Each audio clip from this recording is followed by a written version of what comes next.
Well, good evening, everybody, and welcome to Mike's Bar and Grill in Berea. We are here with the Yellow Jackets Athletics Roadshow for the first time this semester, but certainly not the first time this year. I think this is our 11th episode. I've got to go back and double check, but I'm pretty sure the 11th episode of the year.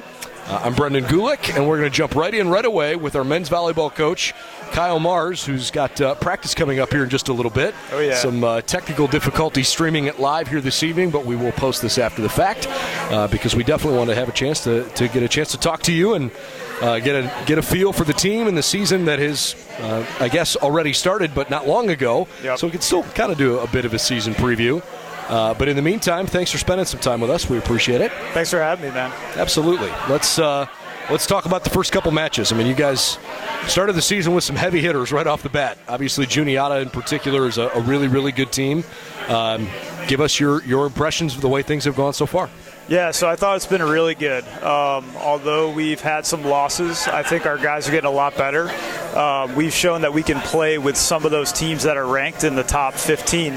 And, yeah, we're just making a lot of progress in a short amount of time. And as a second-year team, that's what we're just trying to look for, right? We're staying in the process of getting as good as we can and taking care of the details of what we need to do against those ranked teams.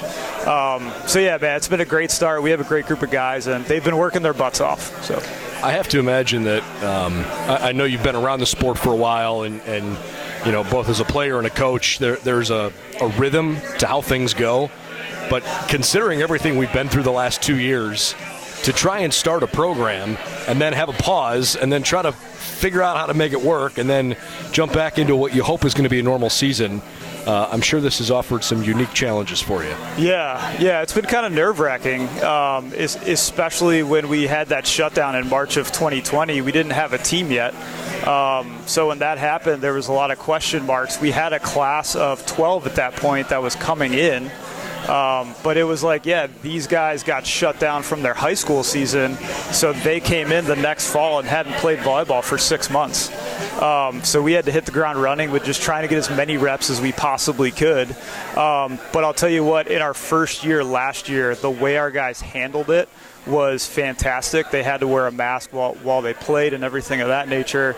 And we had 0 positive cases, which was fantastic. It's almost unheard of. Yeah, it was really good, but it was really tough on them, sure. Right? And they really bought into just trying to make the most of that season.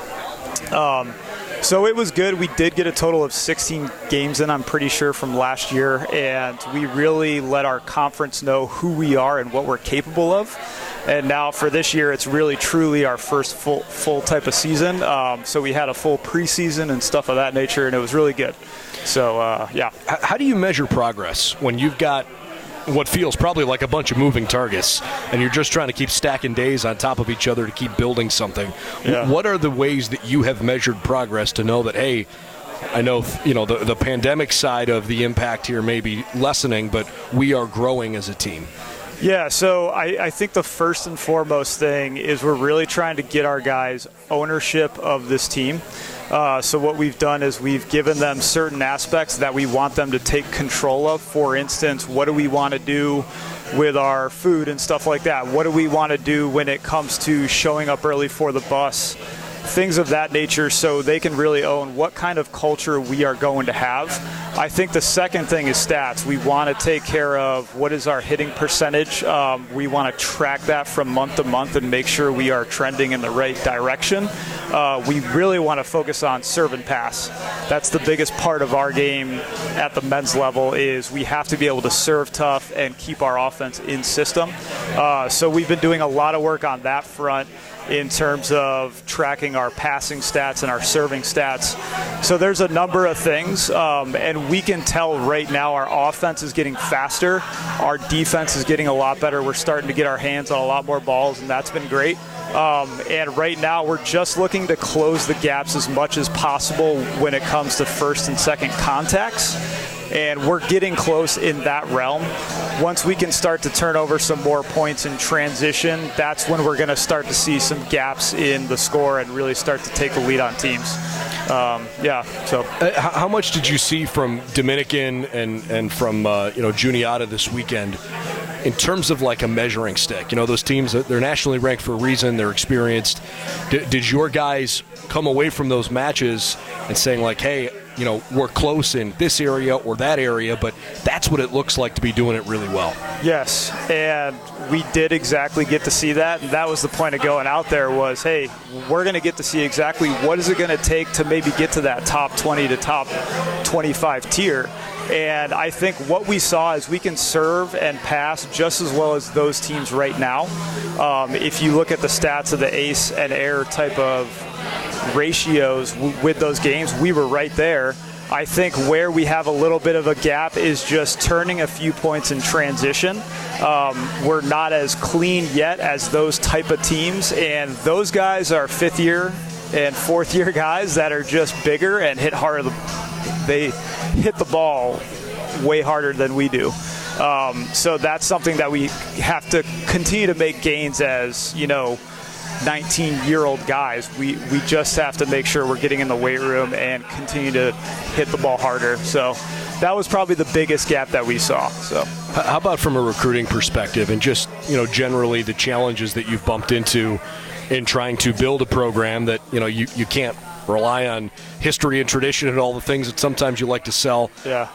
You obviously, you're selling the education, you're selling the experience, but, trying to convince guys to join something that is building from the ground up. Yeah. I think the biggest thing with a new program is you have to sell the fact that these guys have a chance to have their handprints on something special and be on the ground floor of creating a good culture. And with that, the guys that want that kind of experience are typically guys that are self-driven, that want to take their development into their own hands, right? And that's what we have with these 17 guys, are guys that just work their butts off and they want to create something special on their own. We have a bunch of guys that are on this team that could easily play for a top 20 team and maybe sit the bench for the first two years at a Springfield or something of that nature, maybe to get some playing time in year 3 or year 4. But they have chosen to come here and help us grow something here. And it's just been a great group of guys to kind of work with, and they've bought into what we're trying to do. So, men's volleyball is an awesome sport. For anybody who hasn't had a chance to watch any matches, man, I'm telling you, it's a totally different game than the women's game, which I also think is really fun. But the speed and the physicality of the men's game is unique, in my opinion.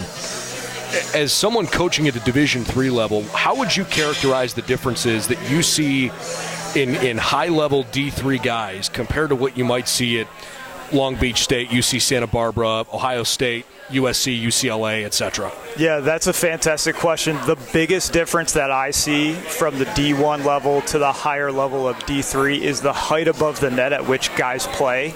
At the D1 level, you got guys who are 6'7" to 6'10", who are touching close to 12 feet. At our level, we have guys that are in the 6'3" to 6'5" range that are touching 10-10 to 11-2, right? Okay. So that's the biggest difference in terms of the speed of the offenses, in terms of the speed of the serves, things of that nature. It's very similar. It's obviously going to be some slower serving at our level, but it's still, you're trying to pass a rocket that's coming at you at 62 miles per hour, right? So it's still a physical game. It's a brand of volleyball that's really fun to watch, and you have to be willing to get hit by the ball hard, right? And if you come to our games or if you come to a practice at some point, you're going to see guys that are getting hit in the chest that are just trying to get the ball up, right? And it is a ferocious sport. It's really fun to watch. I totally agree with you, man. We'll kind of wrap on this thought because I know you got to get to practice. Just the outlook of the season, what you're hoping to accomplish this season as you try to keep on building.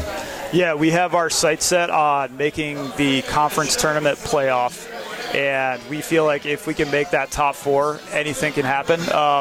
We feel like we were pretty close last year. We lost a couple of matches in some deuce sets, and we were in our first year, right? So that is what our sights are set on. We also just want to continue to get better, right? So we're never going to meet that goal unless we get into the practice gym every single day and work at our craft and get as disciplined as we possibly can.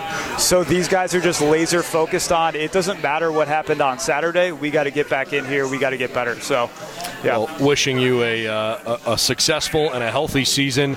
I know you've already had a couple of wrinkles thrown in with some of your opponents dealing with COVID. Yeah, it's the world we live in right now, and you just got to keep on adjusting. But thanks for spending some time with us, and I'm certain we'll talk with you along the way here as the winter and spring go along. Good to see you too, Kyle. Thanks. Kyle Mars, our men's volleyball coach here at BW.